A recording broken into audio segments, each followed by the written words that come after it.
ایک بہن کا ویڈیو میں کمنٹ آیا، وہ کہہ رہی تھی کہ میں بہت زیادہ تکلیف میں ہوں، بہت پریشان ہوں اور اتنی تکلیف میں مبتلا ہوں کہ اللہ میری زندگی کو ختم کر دے۔ اور پھر کہتی ہیں کہ ہر طرح کا وظیفہ میں نے پڑھ کر دیکھ لیا، کوئی وظیفہ اثر نہیں کرتا، میری دعا قبول نہیں ہوتی اور اللہ بھی میری دعا کو نہیں سنتا، معاذ اللہ، اللہ بھی میری نہیں سنتا، معاذ اللہ۔ اس طرح کی جو گفتگو انہوں نے کی، تو میں نے سوچا کہ اس پر ایک ویڈیو ضرور بنانی چاہیے، کیونکہ بعض اوقات بندہ تکلیف میں مبتلا ہوتا ہے اور اسے پتہ نہیں ہوتا کہ یہ تکلیف اسے اللہ کی بارگاہ میں پہنچانے والی ہے اور کتنے انعامات سے نوازنے والی ہے۔ ہر وہ شخص کہ جو کسی تکلیف میں مبتلا ہے یا اس کے کوئی عزیز کسی تکلیف میں مبتلا ہے، اس ویڈیو کو مکمل دیکھے گا، اللہ نے چاہا آپ کی بہت زیادہ تربیت ہوگی اور سارے جو وہم، جو وساوس ذہن میں پیدا ہوئے پڑے ہیں، سب کی کاٹ ہو جائے گی انشاءاللہ، خوش و خرم ہو جائیں گے آپ انشاءاللہ۔ اب چلتے ہیں ان بہن کی گفتگو کی طرف۔ دیکھیں، انہوں نے ایک جملہ ادا کیا کہ اللہ نہیں سنتا، معاذ اللہ۔ یہ جملہ ادا کرنا کلمہ کفر ہے، بندہ دائرہ اسلام سے خارج ہو جاتا ہے۔ اور پھر یہ کہنا کہ میں نے جو بھی دعا کی آج تک میری کوئی دعا قبول نہیں ہوئی، دعا قبول ہی نہیں ہوتی، تو یہ نص قرآنی کے خلاف ہے، یہ بھی کلمہ کفر ہے۔ اللہ تبارک و تعالیٰ قرآن کریم فرقان حمید میں ارشاد فرماتا ہے، ادعونی استجب لکم، کہ تم مجھ سے دعا کرو میں قبول کروں گا۔ دیکھیں، ترمذی شریف کی حدیث ہے، حضور صلی اللہ علیہ وآلہ وسلم کا فرمان علی شان ہے کہ ہر دعا قبول ہوتی ہے، جو جائز دعا ہوتی ہے وہ قبول ہوتی ہے۔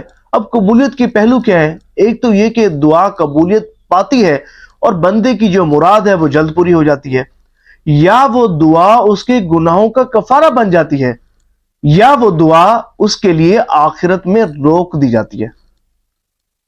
اور یقین مانے کہ جب لوگ بروز قیامت اجر دیکھیں گے اور دیکھیں گے کہ اللہ تبارک و تعالی کے پاس جو ہماری دعا ہم نے کی اور جو دعا قبول نہیں، اتنا زیادہ اجر ہے، اتنا زیادہ اجر جن کی دنیا میں دعا قبول نہیں ہوئی ان کو دیا جا رہا ہے، تو لوگ تمنا کریں گے کہ کاش کہ ہماری دنیا میں کوئی بھی دعا قبول نہ ہوتی، کوئی بھی دعا قبول نہیں ہوتی۔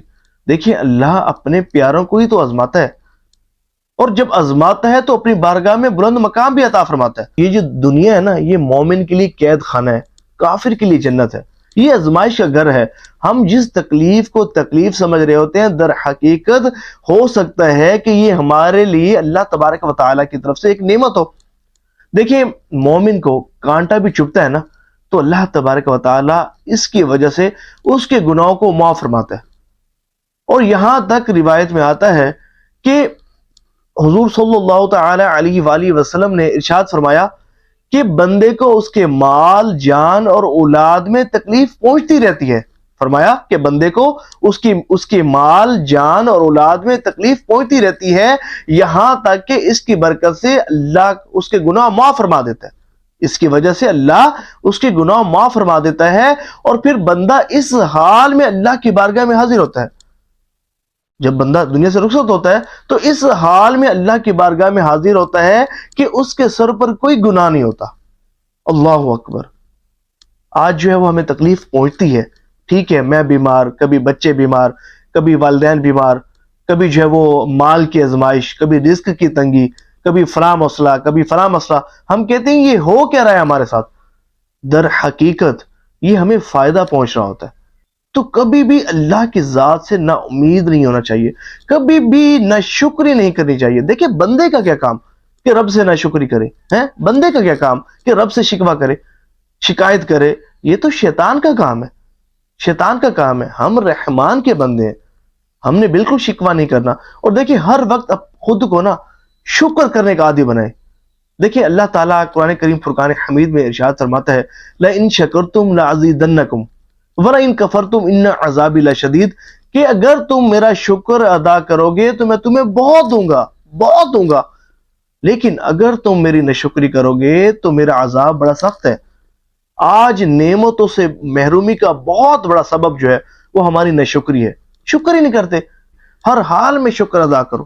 اور دیکھیں، یہ جو آزمائش کا وقت ہوتا ہے نا، یہ جو بیماری کا وقت، آزمائش کا وقت، ہر مشکل وقت گزر جاتا ہے، ہر مشکل وقت، یہ ذہن بنا لیں۔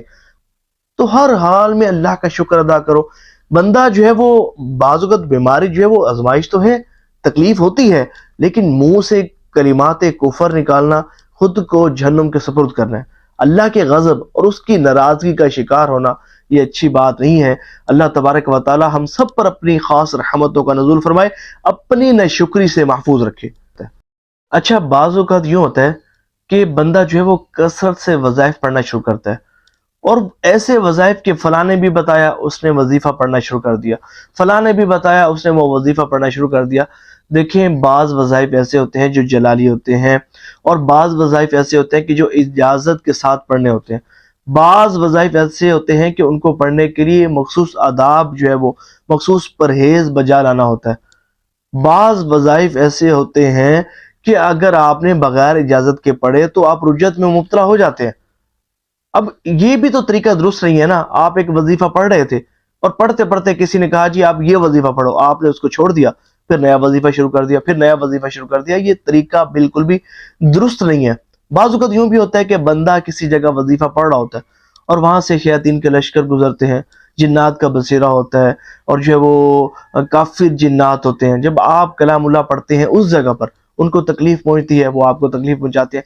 کئی طرح کے مسائل ہوتے ہیں۔ ایک بڑا جو بندے کی ایک تکلیف کا سبب وہ رجعت میں مبتلا ہونا ہے، کہ جس کی وجہ سے بندہ بہت زیادہ تکلیف میں مبتلا ہوتا ہے۔